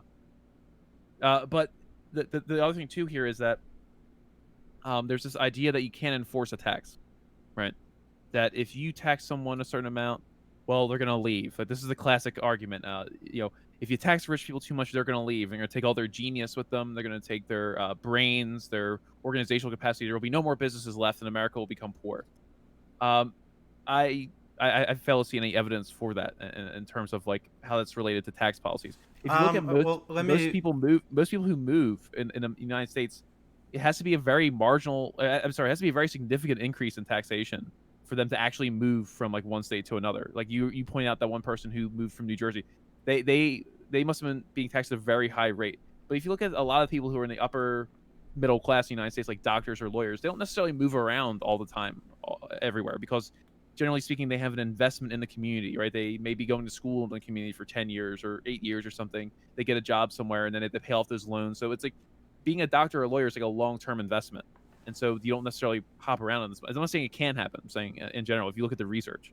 So I kind of want to see if I am hitting anything here with wanting to push back a little bit about like the myth of capital flight, and I'm gonna have to make an analogy that isn't exactly giving a tax break, but let's see if I can try to say this. Wasn't encouraging American manufacturing to seek the cheapest labor and least amount of environmental protections a tax break slash incentive in some type of way that actually did encourage the manufacturing to move, as capital could flow across borders. So it's not exactly, like you're taxing them too much. However, like you're giving them such a tax incentive that it actually did kind of allow it to happen. Well, do you not okay in terms of outsourcing themselves? Okay, everyone hears this common narrative. We always play it up to neoliberalism, where like, well, if things are produced cheaper or whatever around the world, that means it's cheaper for everybody else, so we all benefit, right? In reality, the prices for things didn't necessarily on certain commodities, right? Like shoes. Okay, like if I go in and buy a new pair of Nikes, they're still probably like $100 and something, right? Like they're not necessarily passing on all the savings, but the people producing those shoes, the companies or firms producing them are still pocketing the difference rather than like making them here, right? I'm not saying that there aren't like gains, but the gains are usually held within the firm or amongst investors or the people making the actual product rather than pass on to consumers for certain products. Certain things like electronics arguably have been getting better and stronger and cheaper as time goes on. But if you look at field by field or industry and sector by sector, you see a little bit of a different picture. But you have to remember, the United States government encouraged this directly, not just like with a little nudge here. They had what's called the OPIC, or the Overseas Private Investment Corporation, which was a government for a government company, that was helping facilitate the movement of actual physical capital to China. and China was playing a game where they were gaming the World Trade Organization rules to avoid certain kinds of restrictions, regulations, tariffs, and penalties. And so it was a very neat little system that got set up, obviously between American capital and Chinese. I guess we'll call them, whatever state-run capitalist thing that they are over there. But okay, here's what I'm saying though. Like, if all the billionaires left the United States, so what? People will move in and they'll start other businesses. If Bill Gates isn't, let's just make up a guy. Okay, if Bill the billionaire is not happy with making $2 billion instead of $7 billion, someone else will come in and make that $2 billion and make some other firm. But here's the official stance is fuck him is really what I'm saying, and I had to use those words because we've been constantly inundated like, don't tread on the toes of the rich people, don't tread on the toes of the capital. Fuck them. Okay, look, banks can make an infinite amount of money. If Bezos leaves with every last fucking cent and he cashes out or whatever, fuck him. It doesn't matter. There's unlimited capital, folks. There's unlimited actual money in the system. If you need money for a business right now, you could go to a bank. I mean, if the banks were actually decentralized, like nonprofit or public, they'd be even better. But banks that's the forward-looking money right there. That's the forward, like, oh, you have a good idea for business touring news? Well, here's $10 million. You can go to a venture capitalist to get that money.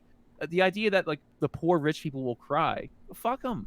I don't. I don't care if they cry. But I do have a little bit of a different position on you. Thank you for saying that though. I am in a little bit of a different camp, and you've given me a lot to think. I'm going to be listening back through the VOD. That way I can reformulate, re-strengthen, and be prepared for next week. But yeah, what do you think in CPL? If there was anything you wanted to add in, I had another topic after this one. I guess I'll just add in terms of to double down with Nate. Fuck them. Not that they usually do that, but I mean, like, really, in terms of people are looking for, it's not necessarily like we always think like, oh, it's all about the money, and it sort of is, but like, really, what it is it's people are looking for opportunity, right? So if there's an opportunity, okay, Bill the billionaire doesn't get his $7 billion, but there's an opportunity to make $2.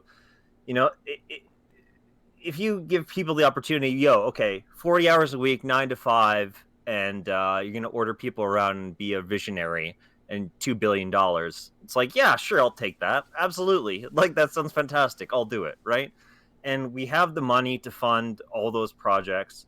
I mean, all the whining, that is actually what I'm going to be. This is funny because that we're on this topic, because when I do my stream later after this, we're going to cover the book Pity the Billionaire by Thomas Frank. And it's all about, pitying billionaires and sort of mocking it in the sense of like, oh, the poor billionaires, think how hard they have it, da-da-da. So we're going to talk a little bit about that later today.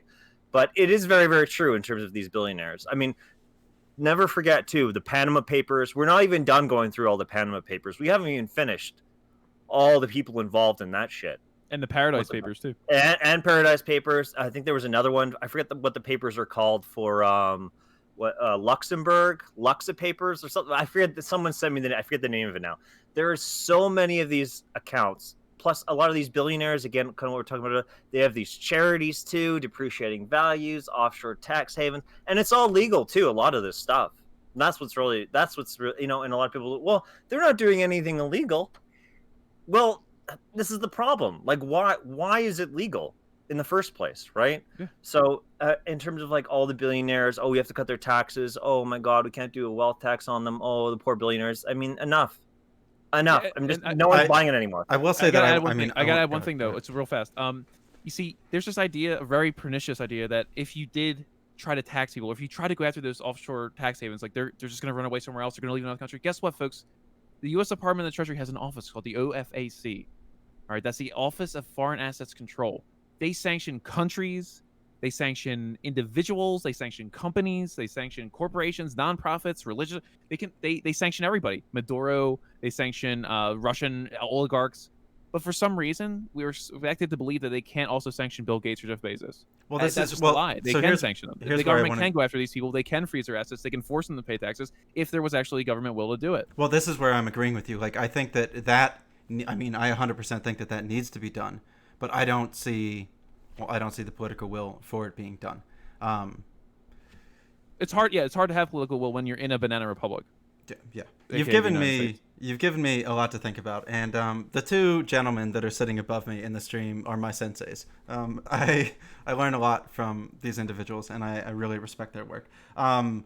Give like a little quick of what we're doing here. I am touring news down here in the bottom. The person up over this shoulder is Canadian Populist Left. The person over my other shoulder there is SBTV underscore. You can find their work at twitch.tv/Canadian Populist Left or twitch.tv/SBTV underscore.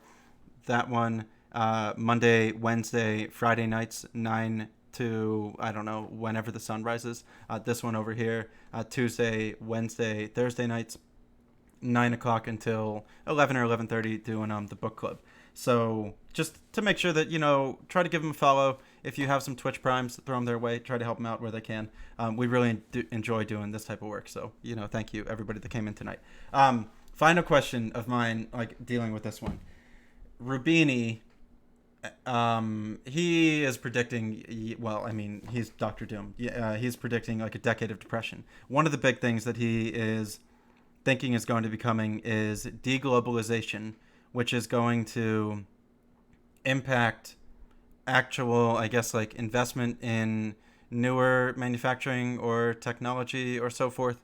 And I don't know if either of you saw, but Japan has now earmarked $536 million in order for their manufacturing to come back out of China, back into Japan, and they're going to be doing another earmarking of money in order to move manufacturing from China into Southeast Asia. Do you have any kind of... Well, one, do you think that deglobalization is going to begin occurring more as it appears a lot of nations are moving towards trying to have more stable supply chains? CPL earlier tonight, you mentioned we don't even make the masks. Most of tonight I have mentioned, I mean, I'll tell the people out there right now, 47% of the United States GDP comes from the services sector. We don't make shit. We used to make airplanes. Well, Boeing fucking crashed 2 of those last year, and nobody's buying airplanes right now. We make weapons, but that's not sustainable ad infinitum or for perpetuity. So do you think that this decade is going to be a decade of deglobalization? If you think that it is, what would that mean a little bit? Well, I'll just start off by saying, I think that there will be some people. I mean, it's tough to say which way it will go, but there will be some people that are sort of realizing, oh, damn, there's such things as supply chains and they're delicate. Maybe I'll reevaluate that. And there'll be some people that say, no, the free market, the efficient market hypothesis and the equilibrium, you can't disrupt it. So that kind of nonsense will still go on. But for me, where I'm at, yes, I think I'm all on board with internationalism. It's the globalization aspect that I don't like in terms of, the IMF, the World Bank. You gotta get foreign denominated debt to invest in your country from the IMF, with all these structural adjustment programs that come in once you can't pay it, et cetera, et cetera, et cetera. All these supply chains. When it comes down to a certain amount of manufacturing for Canada and the Canadian perspective, I every country, this isn't just Canada or the United States, everyone should be able to make sure that they're able to produce all your medical supplies, your antibiotics, your pharmaceuticals. That stuff's important, right? Your even food. Now, the PlayStation 5, all right? I'm a gamer. We're out here on Twitch. We all love our games, all right? If the PlayStation 5 has a supply shock issue and it's going to be 8 months late, no big deal. I'm not sweating it, right? But in terms of certain things, in terms of your housing, your food, your medicine, there are certain foundational things that you do need at minimum level have in your own economy, at the very basic level. But obviously we can't bring everything back. We can't pay high wages to fill up the stuff that's in the dollar store. That's just not happening. Plus the ecological limits to all this too, right? I mean, if things get so bad with the environment, it doesn't matter what we think about globalization or not globalization. We'll just be forced by the situation to make locally and consume and produce locally, because the environment will be collapsing. You can't have supply chain. So I mean, if things get so bad, we might just get forced into it anyway, right? But again, the future is uncertain. We'll see what happens going forward. Yeah, those kinds of policies that you had to pursue in order to do reshoring, I guess, or I guess onshoring. I'm not sure what the appropriate term is called. But the opposite to reverse what we consider globalization, to reverse that, you would have to do a whole set of policies that would basically amount to some level of protection. And all these economic policies are domestic and foreign economic policies. Okay, are any position on trade, any position on uh, tariffs or subsidies, whether they're giving money to soybean farmers or trying to block the import of or trying to increase the cost of Chinese mattresses or something. Those are all political decisions. It really is going to be the political bellwether. So, like, what I'm saying is, whatever party is getting into power and is actually being threatened politically by its base to do this kind of action. So, I guess in America, I don't know who would be more protectionist at this point. Probably the Republican Party, I'm going to guess.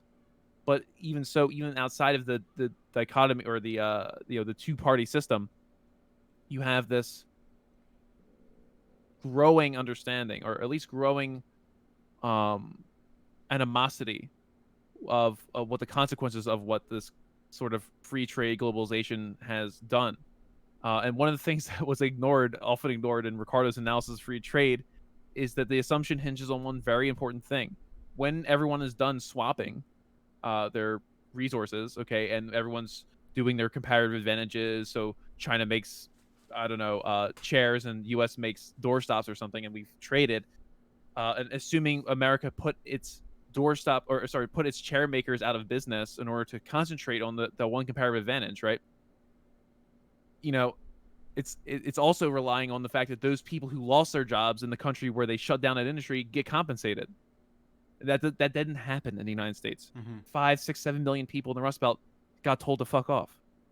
That's what happened. So then it's like, well, how could Ohio go red, and how could Michigan possibly go red, or how could all these Rust Belt states? Why are they turning like this? Why are the suburbs in states like Pennsylvania? How could they have gone red? It's because there's still remnants of this. There's still, like, these things don't go away just because it happened 20 years ago.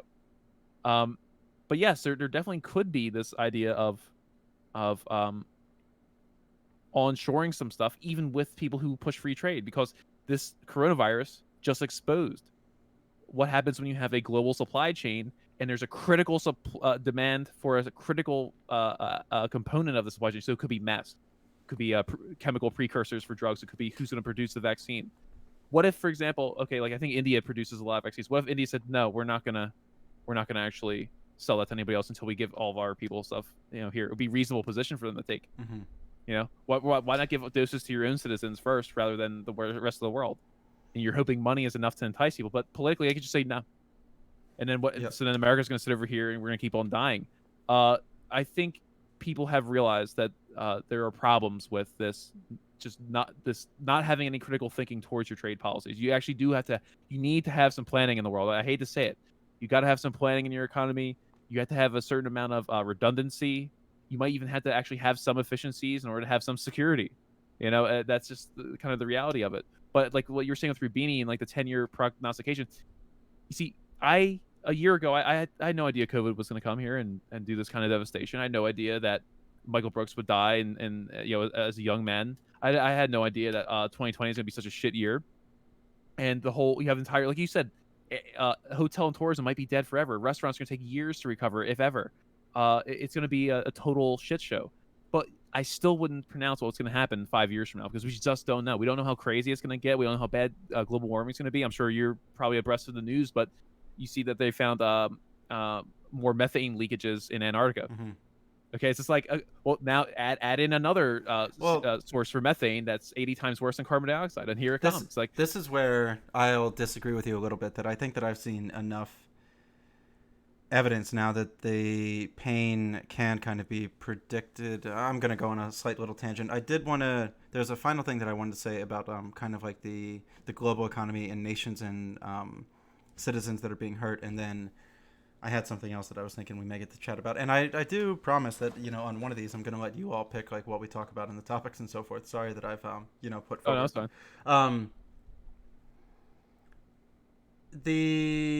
As you mentioned about, tourism or so forth, I wanted to kind of highlight that Greece has been absolutely decimated. That's what I wanted to say first. So a lot of my politics center around on trying to get people to be happier with what they have. buy less tchotchkes, be a little bit happier with their community, with their family, and so forth. Less of a consumer culture. I, however, did not want it to end overnight because there are a lot of people around the world that depend on the American consumer in order just to have their meager subsistence of life. Not that it's good, not that they work in good labor conditions, not that they make enough money, but they make enough money at least to feed themselves at the moment. So I'm going to go through a couple of countries that are really being hurt by this that's going on, and then I wanted Good to idea. and then I wanted to talk a little bit about what's going on with the consulate in Houston for China, and like move into this tit for tat, escalation of whatever is like going on. So some places that I've seen that have really been absolutely devastated. I just watched a DW documentary video on the rubber industry. And something happened over the past 5 years where there's been an overglut of rubber. Now, Cambodia has been increasing the amount of rubber that they produce per year by 6 to 7%. In addition to Thailand has been increasing and producing more. What I wanted to say, how COVID is impacting that right now. Think about all the less driving that's happening. Think about all of the less, flights that would be taking place. Think about all the less sneakers that are being purchased at the moment right now. So I'd have to imagine that there is even more downward pressure on rubber production, which is gonna hurt these regions. Bangladesh, one that I refer to all the time, 85% of their exports come from clothing and textile manufacturing, and it's shut down. It is absolutely done right now. So now you have all of these people who are unemployed and unable to have any type of stability for themselves. Jamaica, they had it was like 23% or something of tourism. That's gone by the wayside. Greece is trying to bring tourists back in, but flights into the country, they were absolutely devastated. You can look at the Latino population in the United States, working a lot of people within the hotel industry or service industry or so forth. They're getting absolutely decimated. Mexico tourism is getting crushed and so forth. So I really wanted the deconsumption to happen. I did not want it to happen overnight because now there's a global contagion that is impacting the lowest of the low income workers, and my heart goes out to these people in big earnest. Did anybody want to add anything onto this little point before maybe stepping into China, U.S.? Not well. I guess I'll just add quickly. Like, it goes to show. Like, the whole. We all sort of know this. The whole thing's also interlinked and intertwined, and obviously, especially tourism. Tourism is pretty much GG until this thing's gonna be off the landscape. Especially when we're talking about Greece. Greece is very, very reliant on tourism. Like tourism and maybe olives. Like, I don't know what Greece has got going on for them for exports, but tourism is going to get hit really hard, and that employs a lot of people, and especially even in other places, whether it's Latin America or Asia or anywhere really. There's tourism everywhere, The right? United States, Miami, Las Vegas, Los Yeah, Angeles, New United York, States as New well York too. City. United States too. Even Canada too. I think we had one time, like our one little city, Banff, had unemployment rate of 85% unemployment. I was like, whoa, because it's all tourism, right? It is a tourism town. There's nothing. Banff isn't producing laptops. It's easy to go up there to see the mountains and eat at restaurants. So it is going to radically, definitely reshift what an economy is. Even if no matter how much the free traders out here are going to still keep on memeing Econ 101 memes, reality is going to assert itself, and there will be some sort of an adjustment. But what that looks like specifically, that is hard to tell. Yeah, I pretty much I fully agree. It's not great to see this happen. Where people's livelihoods are affected like this. But as sooner or later, there are going to be these kinds of not just contractions, but massive crises. Like you talked about, say like Bangladesh. Well, Bangladesh is going to be underwater soon, right? Like the whole coast of Bangladesh. They're moving their cities now. Yeah. Right. So you have like 30 million people who are at risk. I've seen all kinds of catastrophic forecasts within this century, for in terms of like environment and climate. Almost every single species on Earth is is threatened at some point because of climate change. Our food production is threatened. And that's just like the ecosystem side of things. Now, when you get to like trade and all that, it gets a little more complicated, but still you can't ignore the environmental impacts. Why is it so cheap to produce in around the world? Why is it cheap? Well, you have governments that are willing to not protect their people. They're not willing to put in wage protections because they want to attract the industry, but for whose benefit? So you can pay some people in a Honduran sweatshop, and I guess they get some money, but a lot of that surplus is going back to the Korean factory owners, right? Mm-hmm. So it's like, globalization has its ups and downs, but it's also essentially it's never going to change the baseline scenario. And the baseline scenario is that you have countries in the global south, you have countries all around the world, South America, Africa, Southeast Asia. Like, when is Madagascar ever going to produce a car? Where is the microchip? Where's like the Mozambique microchip? For or some new SpaceX rocket. Where is that? Well, they don't have the capital or the infrastructure or the technological know. Why? Because they've been export-oriented economies for a century, ever since colonialism. So all these economies are set up to do all the ones even like the ones you mentioned, with a couple of exceptions in East Asia. You're here to export. Give us the raw resources. Give us the bananas. Give us the coltan. Give us the whatever we need. We'll produce all the finished products here with the semi-decent, high-paying jobs. Look at Germany. How can Germany have such a high trade surplus? How they have sectoral unionism? How they have healthcare? How they have all that stuff over there? How do they protect European jobs? Oh, they have protections. They have tariffs. They have duties and imports. They put duties on imports, right? So that's how the French farmer gets the protection. That's how the German dairy farmer gets protection. That's how the German engineering firm gets protection. And look what China and they're also, these are all still global integration, right? Like German architecture engineering firms and American engineering firms that go around the world to the global south to help the Indonesians build a new dam, to help the Iraqi people build another whatever. China does the same thing with their Belt and Road Initiative. China sends their engineering firms out to Pakistan to build a new pipeline. And the deal is you take the loan in yuan or whatever, but you also hire Chinese firms.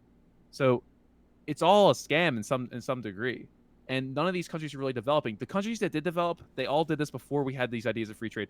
Look at South Korea. Look at or the other East Asian tigers, they call them. You can look at China. You can look at Vietnam.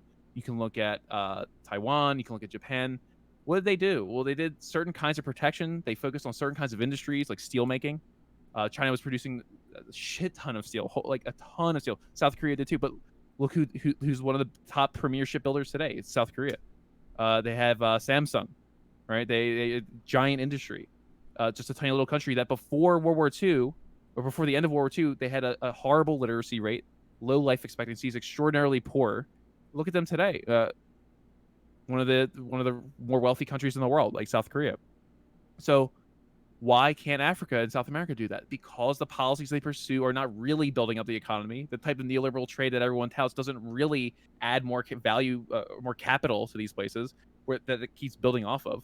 Where is the Uruguayan Audi, or where? Argentina and Brazil were trying to have their own auto industries, and they got shut down when we made them end industrial substitution. Okay. The truth is that the European countries, European community, and America, and other developed nations like Japan, they don't want other countries to really compete. That's the truth. And the people who run all these countries around the world, whether you're a top premier in China, a president of the United States, a prime minister in Europe, you're all in the game. You're all in the grift. You're all in the club. And all your supporters, the keys to your power, they're all being paid off. CPL just brought up earlier in the podcast. There's rules now. You can't protest against critical infrastructure. It just so happens to be oil pipelines. Are those profitable? Not really. But they're definitely credit sinks, and the people get paid while they're being a credit sink. Look at fracking in the United States. All the petroleum fracking in the United States, it's all bust. It was cash flow negative for almost a decade. But they had such a cheap credit environment, like Dalio was saying, 0% interest. They could just keep borrowing infinitely. And so the CEOs are getting lavish, even up until the day before bankruptcy, they're getting lavish buyouts, lavish bonuses. That's the grift. And that goes for every president, every banker, every business leader, every consultant, every fucking private military contractor. They're all in on the grift. There's a few 100 million people probably globally that are just directly connected to this grift. Everyone else has to go suck shit. That's what we do. That's the working class. Eat shit. Working class in Bangladesh eat shit. Working class in America eat shit. They don't really care. Bangladeshi government doesn't really care about the people who live in the mangrove swamps on the coast of Bangladesh. They'll move the capital somewhere, but I watch 20, 30 years, there'll be 30 million people looking for a place to live. And we're going to act like, whoa. Yeah, I don't know. I don't have to rant anymore. You can change the topic. It's just And well, just to add too, like when Nate was bringing up like South Korea, like could you imagine if South Korea in the 50s, when it was just like peasant farmers just farming probably rice, imagine if we did the Ricardian comparative advantage to said, okay, you know what, South Korea, you're just going to export rice, all right? Don't build anything, don't manufacture anything, don't educate your people, don't worry about it. Just export rice. Like there's no way Korea would look, or South Korea would look like what it does today, right? It involves planning. They had to make plans about what's our industrial policy, what's our economic policy, what are we trying to accomplish, what specific national advantages do we want to make in what key industries, where can we make a difference here and there. So and they did all kinds of weird things like LG. Yeah, I don't remember what LG used to make. It wasn't electronics. I think it was like toys or clothing or something. And the government's like, yo, LG, yeah, you're going to make electronics now. And they're like, yeah, we don't do that. And they said, well, figure it out. And they did. So, I mean, there's all kinds of different ways you could do it. But yeah, that was just a comment about South Korea. I don't think that we're going to have enough time to talk about it this week, but I would like to, CPL, when you and I were talking last night, I guess it was, about the agricultural monopoly in the United States and the consolidation of what's been going on there. I think that will be, so if people are looking for a reason to come back to our show in 2 weeks' time, well, there might be an exciting announcement if I can convince the two wonderful people up above me to do this weekly, but I don't know if I can get that one to happen. But I'd like to talk about the monopoly, especially how we've even allowed in the United States the food sector to become monopolized outside of our borders via JBS in Brazil, via WH Holding Group in, I believe it's Hong Kong. And it's just, if you look at, there's a think tank called Open Markets Institute that has a fascinating paper on agricultural monopoly. I think it's a must read for everybody. So, this may be one of the final ones that we're going to be able to talk about is the United States is telling China, GTFO, get that consulate out of Houston, get it going out of here. We have said their claims in the South China Sea are illegitimate. We accuse them of currency manipulation.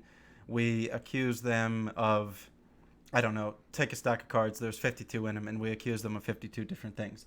So a little of what I want to go here with this is, I guess, Nate, I think that I can predict macro conditions of the dollar infinitely better more than I can predict the relations between the United States and China moving forward. So how are we even supposed to comprehend a deteriorating relation between, I would claim, the two world's largest superpowers?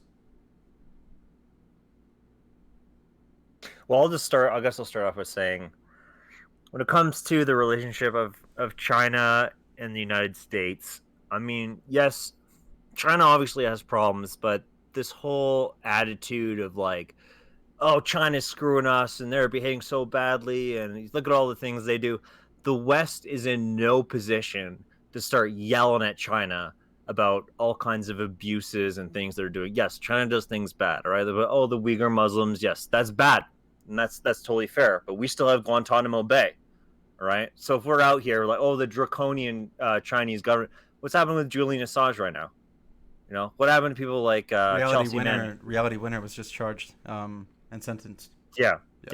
And keep in mind, they had the Century of Humiliation, the British making them buy the opium. Like, you're just going to take the opium. They had to deal with all that for a really long time. So we're really not in a position. I mean, we can here, but on the international stage and for our politicians to get there and be like, China is so much more terrible than us. Let me tell you, boogie, boogie, boogie, boogie. You have to get so riled up about China. Oh my God, China.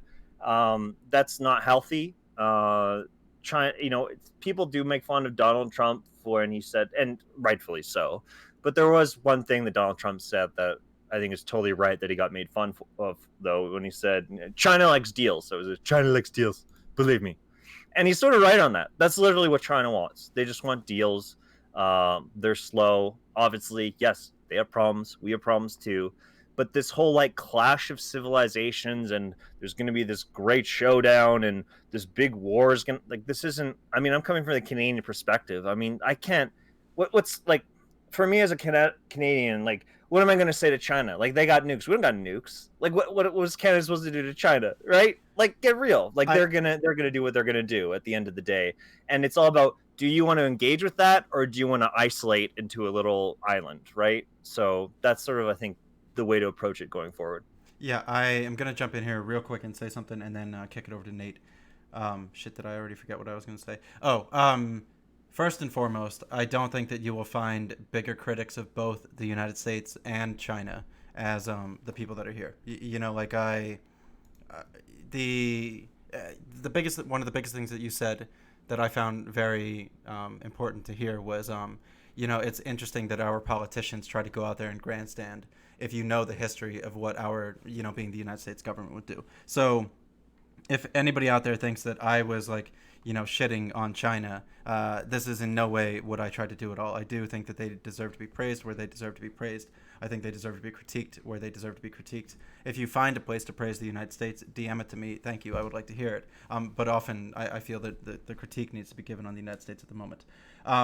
Second thing that I did want to say really quickly and kick it over to Nate was I have no worry of China trying to really escalate tensions into any type of hot conflict. I feel that they think long term. They think more level headed. They are trying to look at the bigger picture. They realize, well, we need the United States for trade. We need the United States for export.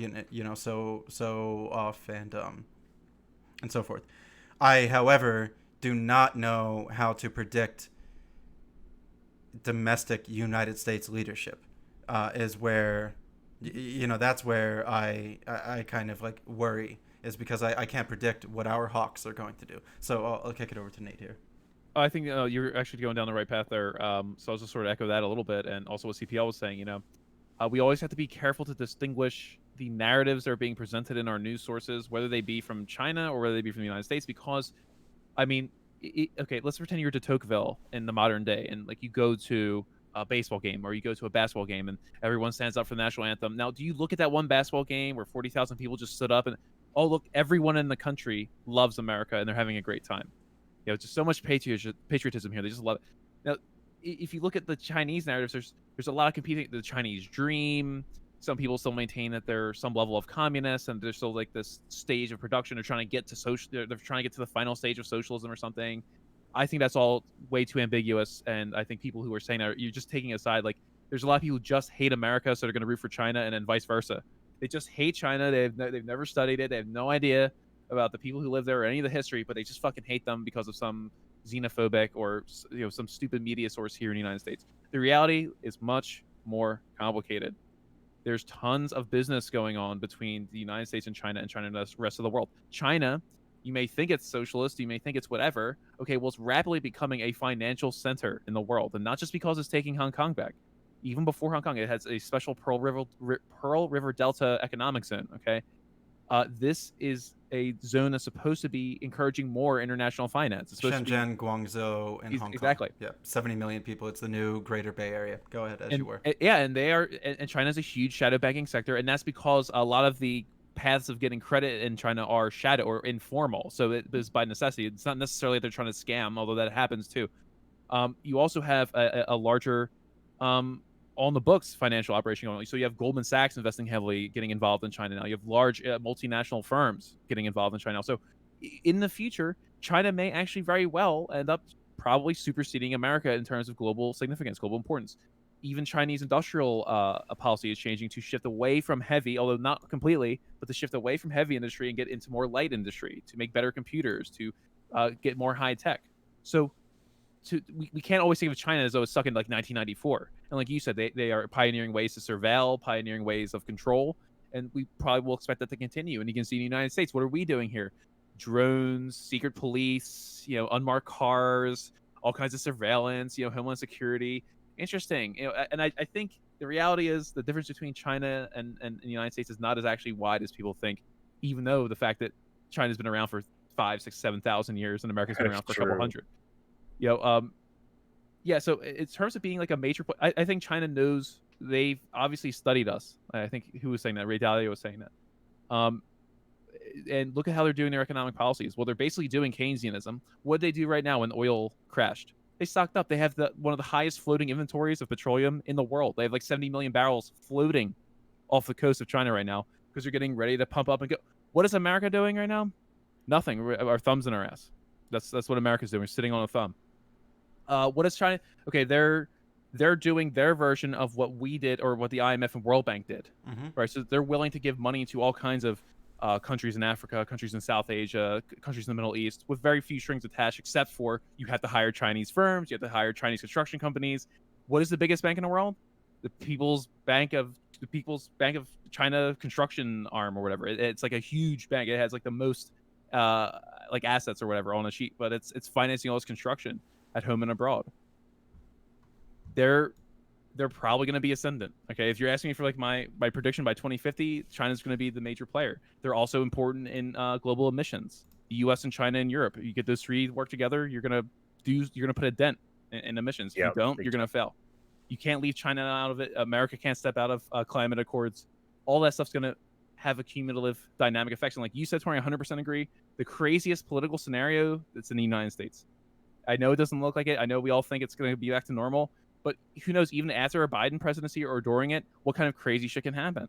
Because if the Democrats could keep doing their treading water and don't ever solve or try to address any of the fundamental core issues that are plaguing Americans economically or with healthcare or student debt or whatever, who knows what kind of crazy, insane, radical politics we're going to get?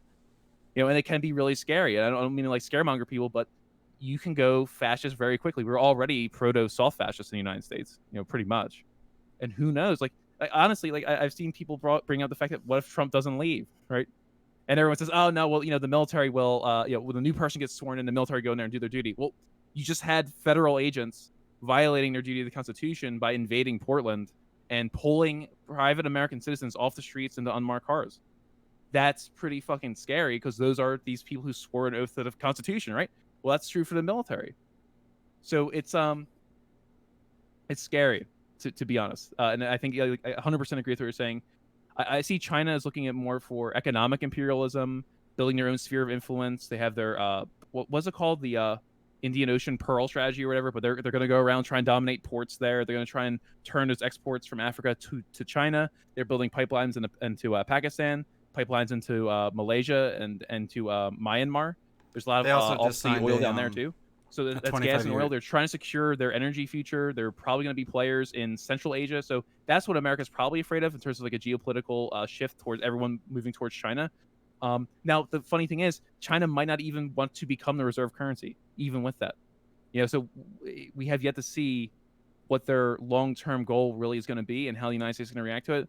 But I definitely think it's the U.S. is going to be the crazy agent in this system. I 100% We're the agree. ones with the guns, I 100% agree with that. The only thing that I want to add in is they're also working on a 25-year trade partnership with Iran to to try to give Iran a place to sell their oil to. Iran would love to have a pipeline directly to China. They're working on Oh, it. yeah. And actually, have you seen that Iran is working on building a pipeline to skip the Strait of Hormuz? Yep. And be able to deliver directly out into the Gulf of Oman. Yep. That that way that they can. So we are coming up to around 9 o'clock. Canadian Populous Left is going to be sometime soon getting his book stream to be ready to go. Do you have anything that you wanted to like wrap up with, and then shout yourself out to each of the people, and then we will call the end of the Political Economy Podcast episode 2. Yeah, sure. I'll go first. Thank you so much, CPL and Tori News, for another great conversation this week. I hope I didn't rant too much, but there's just so much to cover as like Tori News. Like you brought up a ton of good points, and each one of those points could probably have an hour into themselves of trying to like really go into it. And even though we had some tragedy earlier in the week, I think, all in all, this was like a pretty great podcast. Despite the overshadowing sadness. And despite the fact that we're just a bunch of streamers out here trying to hack our way and talk about interesting things, try to provide interesting platforms. So I just want to tell everyone who's watching, help Touring News provide platforms where interesting conversations can happen. They're not just stupid, mindless back and forth panels where people argue over minutia or try to make drama. This is trying to be a little bit higher level, trying to be more analytical of the issues. Of course, it has bias, but where else are you going to hear this bias? There's plenty of mainstream bullshit out here. You can watch bullshit on any channel, but here, Touring's trying to produce something that is informative, not just entertainment. So please give money to Touring News. Okay, please support him. Go through the Patreon, go through PayPal. And yeah, so I just want to say again, thanks for being here. Thanks for everyone putting up with me, listening to me, and I look forward to streaming later, around 10 or 11 Eastern Standard Time. But yeah, it was great. Yeah, and I'll also say thank you so much, both SBTV Nate and Touring News, for having me. It's just great fun time. When I started, I was like, oh man, am I going to talk for 2 hours? But like when I get going with both of you, it just flows, and I'm not sweating it. Like once I'm in the groove, I'm not nervous anymore. And being nervous at the beginning is a little good because it means you care, right? So, so that's sort of a good thing. But yeah, next time we do this, we should see if we can get like a tweet. We can like copy paste it in chat and get some people to tweet it out. See if we can get our numbers up a little bit as it's going live. And something that we can do for next time, I think, is get a little bit of the Twitter going. And yeah, I guess we're for everyone sitting around in chat. Touring's probably going to raid me afterwards, and then we're going to do "Pity the Billionaire" by Thomas Frank. We're going to chill with Thomas Frank, and we're going to look at Paul Krugman is out saying that globalization was a whoopsie. So so we're going to get into Paul Krugman a little bit, and then we're going to raid over to SBTV after. So we're going to keep this whole convo essentially going tonight. So even though it's over, it's not over. So don't be sad that we're quote unquote ending this right now. Yeah, and I mean, Nate, you're too kind to me. Thank you. And Canadian Populace Left, also too kind to me. I really have a great time doing this. I was actually a ball of nerves going in before it. I mean, we didn't talk about what we were going to talk about, and then now, I mean, I think that we could go for another 3 or 4 hours. Because like we just got into a rhythm. We just got to Iran. We didn't get to mention Libya at all. There was an Israeli strike that took place in Syria, supposedly on an Iran facility. So at a minimum, we will be back 2 Wednesdays from now. I hope that we will begin to make this an every Wednesday thing. This is what I'm going to be pushing for a little bit. It appears to be that there are some people that enjoy the content, and I know at least I enjoy making this. So thank you, everybody, for coming to check out the Political Economy Podcast Episode 2. I was one of the hosts, Touring News. We also had Canadian Populace Left and SBTV_. You can find them on Twitch, twitch.tv/Canadian Populace Left, twitch.tv/SBTV_. And twitch.tv/Touring News. Thank you, and have a good